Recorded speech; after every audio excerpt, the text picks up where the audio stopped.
Hello everyone and welcome back to Strange Wonders. As always, I'm your host Mr.G. Let me ask you a question. What is the weirdest animal on the planet? Now there's a lot of potential candidates for that answer, like blobfish for example. But if you were to ask me personally, I would have to definitely say that title belongs to the small African mammal, the naked mole rat. The naked mole rat, Heterocephalus glaber, are one of the most bizarre animals Mother Nature ever concocted. As their name suggests, they have no hair, and they live underground like moles. Oh, and they're rodents like rats, but they're not actually part of the group that includes rats, so... Ugh. Naked mole rats live in East Africa, and as stated before, have a subterranean lifestyle.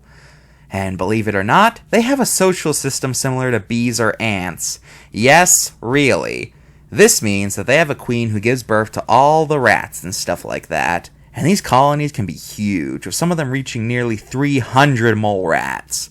Also, like reptiles, they actually can't control their body temperature, so when they're cold, they have to huddle together for warmth. They also have very complex burrows of chambers dedicated to different things like waste management and sleeping. Oh yeah, and they also feel no pain when exposed to acids, and they can survive with no oxygen for more than 10 minutes. Okay, how are these things real? Are we sure these guys aren't actually aliens? Like, everyone's always like aliens are walking among us as humans, but no, I am convinced that these things are the aliens. We should do a serious investigation into these things, because I am convinced that these things are not of Earth. Okay, that's enough. I do not like thinking about these guys for too long. Let's just look at the card and get this over with.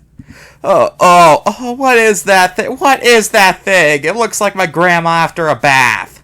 Anyway, this card's fine. 10 out of 10, can't find any errors here. As for human relations, they're in zoos and stuff, but other than that, they're not really thought about much by humans. Although, a naked mole rat did have a very memorable role in that one old Disney Channel show. You know the one with the people and the guys and the things that did the pew pew pew pew pew and things like that. I think it was called The Spy Girl and Her Blonde Friend. Yeah, you know what I'm talking about. The one that ran in the 2000s. It had that theme song that every 2000s kid knows. Yeah, you know the one. It had a bunch of episodes and some movies, and it got a live-action movie recently. Yeah, you know what I'm talking about, right? Right? And the naked mole rat character was named after that guy from the movie with the stoners, who was played by the same guy who played the hippie van in Cars, and was also in Tarzan 2. Yeah, you guys know what I'm talking about, right? Right? Well, that's all for this episode of Strange Wonder. Sorry for the short episode, but I do not like thinking about these guys for too long. Next time, we're talking about strange fish. Goodbye.